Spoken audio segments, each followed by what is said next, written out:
Hey, thanks for tuning in. I'm glad you're here this week. We have a interesting topic to talk about, sales performance. We are going to talk about when sales performance or lack of performance in sales is the thing that brought you to the emergency room or that's currently causing your business to not be performing as it should. And my guest today to talk about that is Nicholas Loise. He is based out of Chicago and is a sales superstar. He's done a couple of decades in this space, has won plenty of accolades and awards for such, has worked with almost any and all industries. And so probably has lots of good examples for us. Leadership today isn't just about scaling. It's about navigating constant uncertainty, market disruptions, and high-pressure decisions. If you're dealing with chaos, bottlenecks, and relentless pressure, welcome to the Business Emergency Room. I'm glad you're here, Nick. Welcome. Hey, I'm glad to be here. And thank you for all you do for the small business owner. And I love this topic and I love your approach. And, maybe it's because you're Dutch, right? You're just factual and let's just go right to it and call us a spade. But let's get right to it and, drop some value now for your listeners. Thanks. Yeah. So, Nick, sales is actually not my favorite topic. So I'm glad it's yours. Yeah. What is typically the things that you see, some of the symptoms or what's been building up in organizations? So if I come into a business that's experiencing, is in a bad place, and we established that sales is one of the handles that got them there and needs fixing. What am I seeing if I see that, and what's potentially been kind of the slow things, the little and small and things that have been building up to get them there? Okay. So I think the best way to look at it is the 4 Ps, and not the Kotler 4 Ps that we all learned in business school, but the 4 Ps of what I kind of look at. So the first thing we're going to look at is the sales process, right? So what's going on with the sales process and how can we speed it up, right? Because a lot of times sales processes, everybody's doing things differently, and you with an operational background will just get blown away, right? So we want to systematize the process and get the slack and get the constraints on. I always say we're a constraint type sales organization. So that's the first thing we look at. Next thing we look at is the P is pipeline, right? So the second P is pipeline. Salespeople always have fiction in their pipeline, and that will kill an organization because it will affect the cash flow, right? Because you're looking at deals that are potentially coming in and they're never going to come in, right? And it's just fiction in the pipeline. So actually nowadays with AI, there's some great AI tools that we kind of look at what's going on in the conversations, in the calendars and everything with the salesperson and the interaction with the client or the buying committee, if you will, to see this deal is never going to close. Let's forget about chasing it, right? And so then we quadrantize them. So these are, they go back to the Boston Matrix, right? These are the ones that we want to focus on. These are our hots. These are probable, right? So they're still alive. They still got some life. We don't have to bring the paddles, if you will, the shock them. These are almost dead. So they do need the shocking, and these forget about, right? Unfortunately, these patients died. And so now we take the fiction out of the pipeline and really focus on the deals and go deep on those and try to accelerate them, right? Because it's a cash flow issue. If the business is hemorrhaging cash, we want to get deals in the coffer. So P, first is process. Second is pipeline. Next, we're going to look at the people, right? Sometimes we don't have the right people. Sometimes we have hunters in account executive roles and account executive roles and hunter roles, right? And so a hunter just likes to go out and find the business. Then they got to flip it over to account executive or customer success. So we do a lot of DISC profile. We do a lot of TTI profile. Can they sell? Will they sell? Will they be successful here? So that's the third thing that we're going to look at. And the fourth thing, and a lot of business owners push back in every industry that we're in, we're going to look at their pricing. Right. And we always say, listen, at the very least, we could raise our prices by 10%.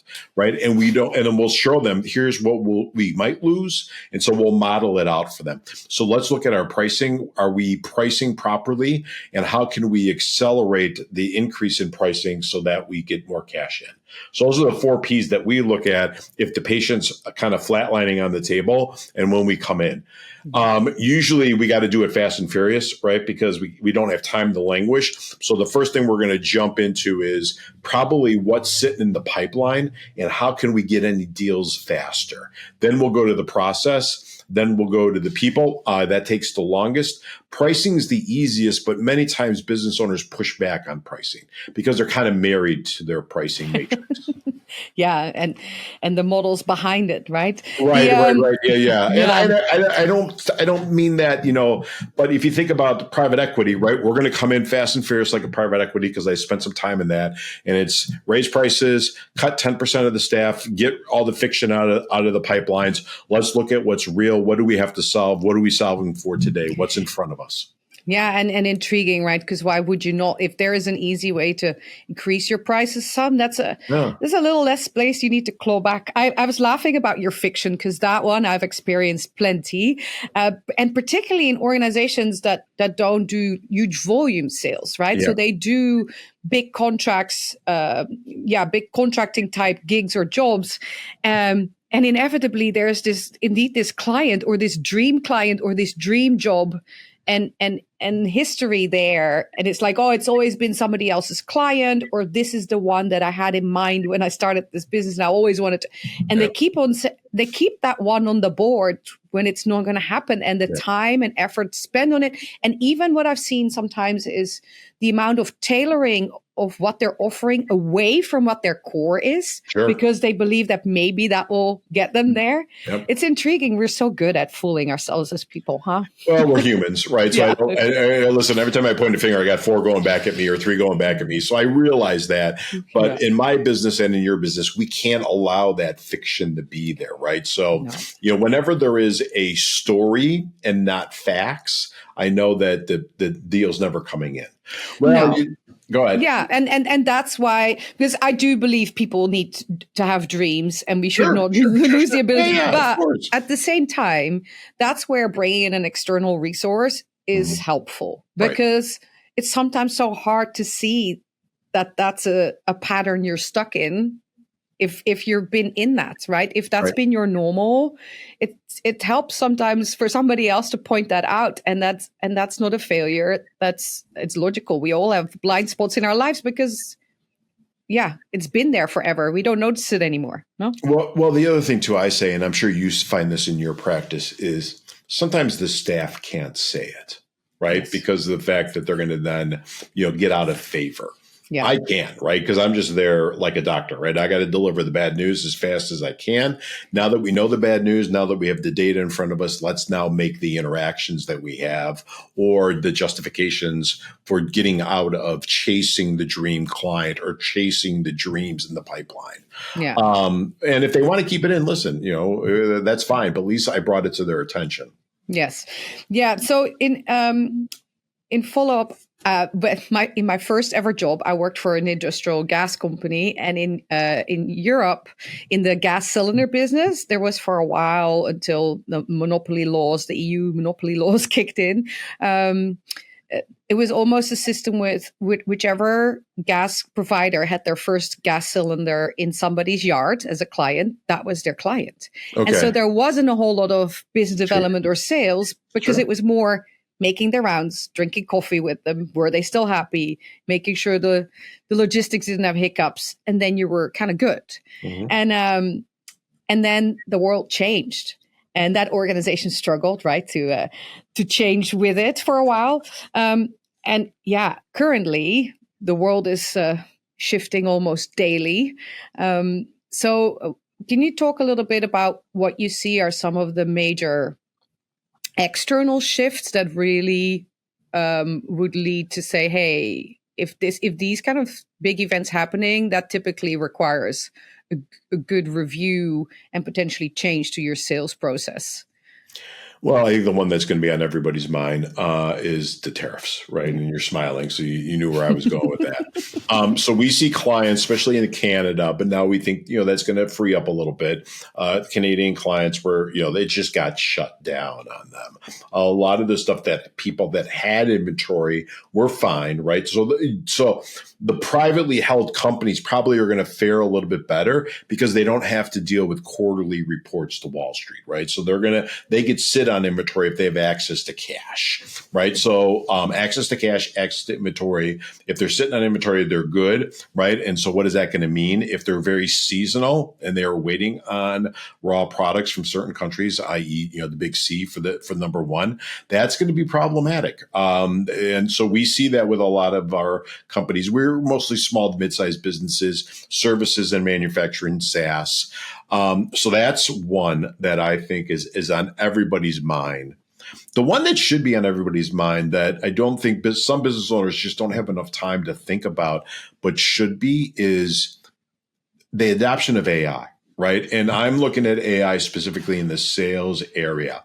And I was on one where it's like the SDR role, which many of your listeners may have one, right? And and it's an AI bot that's taking over that response that historically has been a probably fairly well paid in the United States person that we don't need that person anymore. And I'm not saying that you have to get rid of your headcount, just deploy that headcount someplace else. But I think the adoption of AI, because now we have people working 24/7 for us, and they don't need breaks. They don't go on vacation. They don't not show up. We do a lot of work with clients. Once we get their sales going and things going, you want to stay with the client if they like you and you have a good relationship. So we think about acquisitions, right? Or starting new product lines or business lines. And many of our clients are saying to us, we're only looking at stuff that we could do with AI, right? So What does that look like? Now, is that a little bit of a buzzword, right? Because we all kind of grew up in the 90s when everybody was re-engineering everything. Listen, I've been through enough cycles to know. But I think this one is going to be with us for a while. So in that space, do you see a big difference in sales in the business to business space versus the business to consumer space? Or maybe the question should be, is there, I would imagine, but that's maybe my prejudice, is that there is a difference in how customer facing you deploy that AI if you're doing high volume, high transactional type sales, or if you do very complex. My experience is largely in the much more large contractual mega job type sales and not the high volumes. So that's high transactional. Yeah, I think that it's probably certainly the high transaction, low dollar amount, right? I'm just moving a lot of people through. I've got a lot of inbound leads coming in off my website. Maybe I'm a commodity or commoditized business. Certainly that's going to be more adoption to AI because they're going to have to. They have to take costs out of their system. So I think if you have a very highly specialized processing or consulting company, or that I have people come to me with very intricate, tool and die, right? Well, you can't have AI deal with that. You need a human that has that knowledge base. But my guess is if you look at those companies, there is still some waste that comes in, right? There is some waste that comes in on their inbound, people asking questions that just aren't good fit customers. So use the AI to kind of sift through that. So that way your staff, your salespeople, your intake people, your sales engineers are just speaking to the highly profitable and desirable clients and prospects. Yeah. And I would imagine that AI can also play a role both on the sales side, but also on the buyer side. Because what I'm used to is that in putting an integrated offer together, there is mismatches, right? And that leads to change orders, which sometimes is good, but it also sometimes leads to underbidding or overpromising on these jobs. And I think AI would be a perfect tool to actually figure out some of these inconsistencies if you can figure out the right kind of prompts look through your proposals and stuff. I think that would be Yeah, and I think you're gonna have to have that in a closed LLM, right? You're gonna have to. You're not going to be putting stuff on the Chat GPT that's your IP, right? So you have to kind of look at it from that perspective. We could geek out at AI because I think it's really cool, and it's I'm a computer programmer at heart, but I just realized I wasn't that good of one, so I quickly got into sales and marketing. But I think that it is going to be with us, and it's just what they're doing now. Just look at voice AI, right? Mm-hmm. Where that's come in the last, when I started looking at it, let's say third quarter of last year to now is substantial, right? So it's going to be Ohm's law, right? Where it just keeps on improving faster and faster and faster. The ethical companies will say, hi, this is a voice activated AI agent, right? But what worries me is the unethical companies, right? The people that are doing it for bad, so I believe everybody's doing it for good, but there are some bad apples out there. So how do we protect not only in the B2C world, the most vulnerable people, the seniors or people that, could get duped. So I think utilizing AI to where you can is going to be another thing that people look at. And a third thing that probably is going to be going out there is the graying of the workforce, right? And the people that have that industry knowledge. You and I were kind of talking in pregame, right? When the people that have that industry knowledge and that institutional knowledge, now that they're kind of aging out, where does that go and how do we retain that? Well, that might be, let's get it into AI. So we have the ability to kind of search a database. So those are the three things that I think that are happening. That will be a perfect storm. I was subjected to, for a while, we had this system that we did these exit conversations with people who'd been in the company I worked for 100 years. It wasn't 100 years, but you know what I mean, right? The lifers who left, and they did this exit interviews, and then they would put the younger staff with them in the hope that it was kind of this osmosis. And I'm like, I'm not sure that for a 40-year career in a 90-minute conversation is forget it. Well, and then I think too, you and I are of the age, and probably a little bit later, like my father's age group, they stayed with one company, right? Yeah. Now kids are, and I don't think there's anything wrong with it. I'm not, they're bouncing around. The other thing so I actually have a question about that and about people. People was one of your 4 Ps. Sure. Because you touched briefly on that you have also different kind of salespeople, right? And that sometimes I talk about that a lot, that I find often that the roles people have on paper or being shoved in and where their capability lies, there's sometimes some friction, and that I'm not so bothered about the friction, because by the time I come in, I'm more interested in actually seeing who has capacity, and that typically goes a bit beyond the org chart. So if I'm a fast scaling business and I have challenges on the sales side, right? Because I'm either not resourced up quick enough, or I hear you, Nick, I need to do some of these, but it's going to also take a little bit. What are some of the things in the people space that you see, or that you think people could do to create a bit of flexibility for themselves, or to have at least increase a little bit the customer facing capacity to fix some of that? Yeah, that's fair. I think that's a good question. So I think we're creating let's call it a generation of sellers that aren't full cradle to grave, right? So they don't know how to prospect. I grew up and I had to create my own prospects, right, for me to talk to.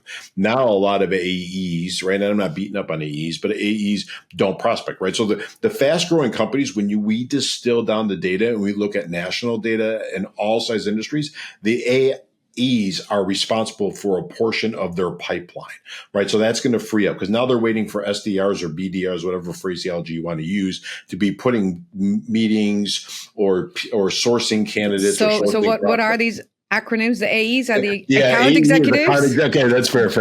AE is account executive, right? Yeah. SDR is a sales development rep, or we also refer that to as a business development rep. Okay. Right. So it's somebody out there sourcing candidate target prospecting pools, and then moving those prospecting through the pipeline to get them onto a calendar for an account executives to talk to. Clear. Right. So how do you do things rapidly, right? I can't add staff. Okay, well, we gotta shift, and there's going to be some blowback and pushback. But the AEs are going to have to start.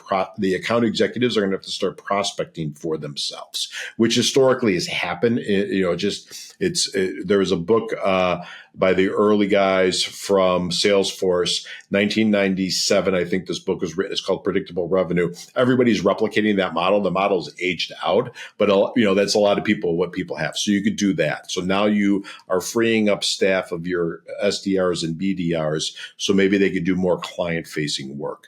I think the marriage between customer support and success and sales, I think that it's like the Hatfields and McCoys, and that's a very American. There's still, how do we make it that friction like you talked about, and just oil it and make it a seamless process? So we're bringing people on, and we're not worried about churn, and they're getting everything that they promised, and that onboarding and that execution phase gets handled in a seamless manner. I think that's, the smart companies really think that through too. Yeah.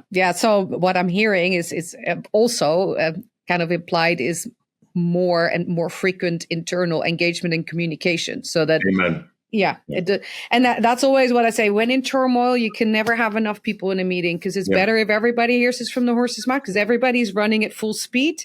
And so chances that you say yes to something that's a big no for another department increases quickly, right? So if you want to get out of trouble, don't create more by don't create less. More. If you want to get out, put everybody in. I think business problems break down to communications. We started, right? Pipeline fiction is a communication problem, right? Yeah. Nobody wants to have the emperor's got no clothes conversation of say, we're never going to close this deal, let's have it. So, how do you break down communication problems?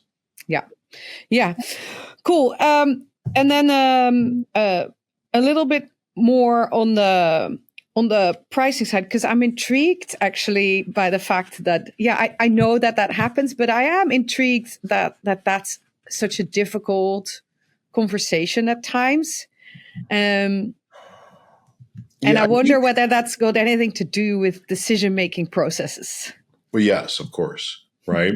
And it's for some small business owners and entrepreneurs, it's bird in hand, right?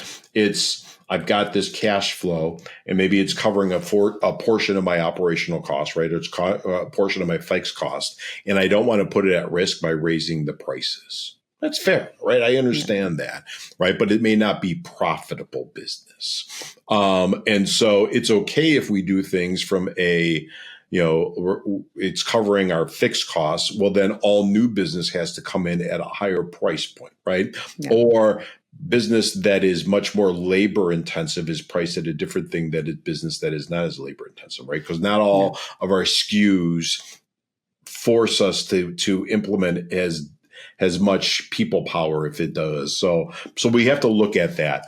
I think the manufacturing side of like our clients in that they do it much better, right? They're better at cost plus accounting. They understand where their pricing is, that type of thing.